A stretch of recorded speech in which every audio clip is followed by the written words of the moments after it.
Chapter 13 of the Banishings, and of the Purifications. Cleanliness is next to godliness, and had better come first. Purity means singleness. God is one. The wand is not a wand if it is something sticking to it, which is not an essential part of itself. If you wish to invoke Venus, you do not succeed if there are traces of Saturn mixed up with it. That is a mere logical commonplace. In magic one must go much farther than this. One finds one's analogy in electricity. If insulation is imperfect, the whole current goes back to earth. It is useless to plead that in all those miles of wire there is only 1/100th of an inch unprotected. It is no good building a ship if the water can enter, through however small a hole.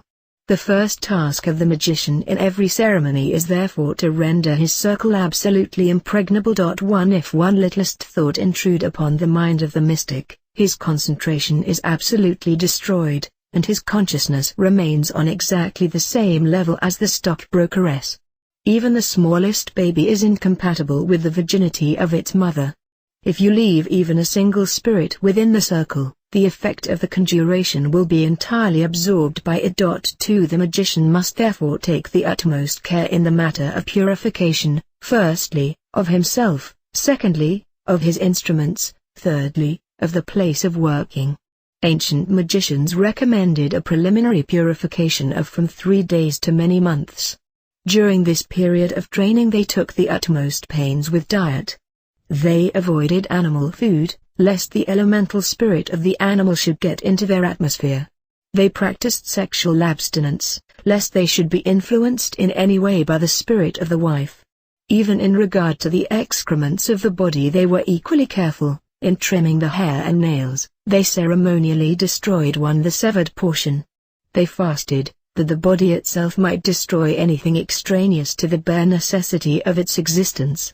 They purified the mind by special prayers and consecrations. They avoided the contamination of social intercourse, especially the conjugal kind, and their servitors were disciples specially trained and consecrated for the work. In modern times, our superior understanding of the essentials of this process enables us to dispense to some extent with its external rigors, but the internal purification must be even more carefully performed. We may eat meat, provided that in doing so we affirm that we eat it in order to strengthen us for the special purpose of our proposed invocation. By thus avoiding those actions which might excite the comment of our neighbors, we avoid the graver dangers of falling into spiritual pride.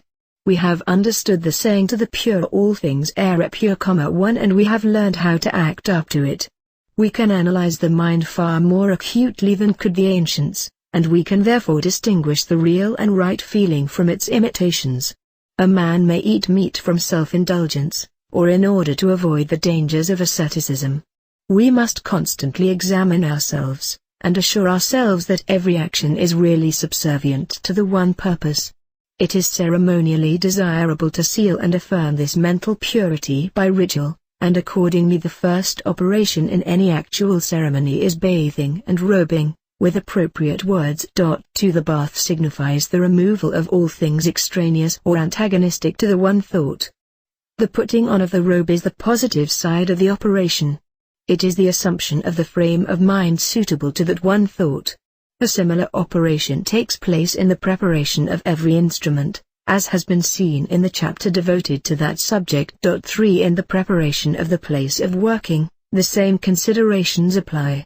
We first remove from that place all objects, and we then put into it those objects, and only those objects, which are necessary. During many days we occupy ourselves in this process of cleansing and consecration, and this again is confirmed in the actual ceremony. The cleansed and consecrated magician takes his cleansed and consecrated instruments into that cleansed and consecrated place, and then proceeds to repeat that double ceremony in the ceremony itself, which has these same 2 main parts. The first part of every ceremony is the banishing, the second the invoking.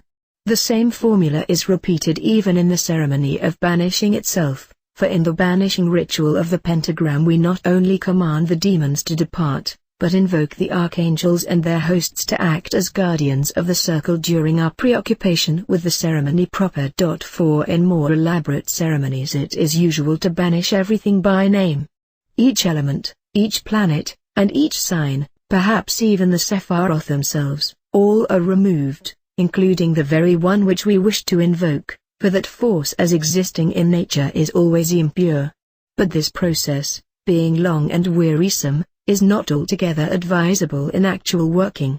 It is usually sufficient to perform a general banishing, and to rely upon the aid of the guardians invoked. Let the banishing therefore be short, but in no wise slurred, for it is useful as it tends to produce the proper attitude of mind for the invocations. The banishing ritual of the pentagram, as now rewritten, Liber 333, cap. 25:1 is the best to use. 2 Only the 4 elements are specifically mentioned, but these 4 elements contain the planets and the signs. 3 The 4 elements are tetragrammaton, and tetragrammaton is the universe. This special precaution is, however, necessary. Make exceeding sure that the ceremony of banishing is effective. Be alert, and be on your guard. Watch before you pray.